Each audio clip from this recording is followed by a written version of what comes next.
বিকেল হলেই চলে আসি আমরা মাছকে খাবার দেওয়ার জন্য। আজকেও আসছি খাবার দেওয়ার জন্য। আপনারা দেখতে পাচ্ছেন আমরা পুরো এক বস্তা খাবার নিয়ে আসছি মাছগুলাকে খাবার খাওয়ানোর জন্য।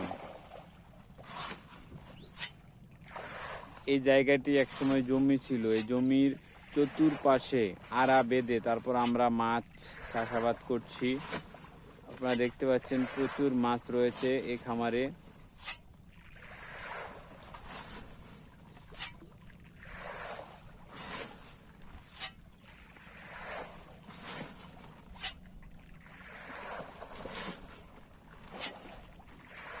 প্রচুর মাছ আসছে মাছ খাবার খাওয়ার জন্য।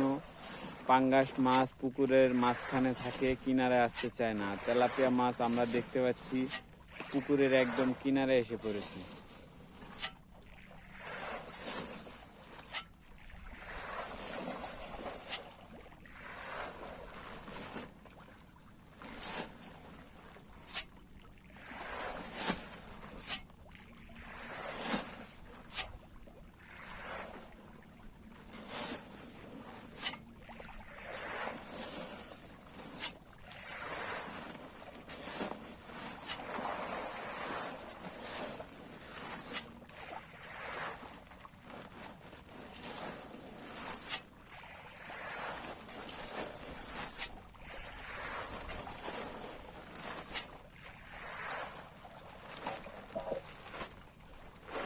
এখন বস্তার মধ্যে যে খাবারগুলো আছে সব খাবারগুলো আমরা একসাথে দিয়ে দেবো।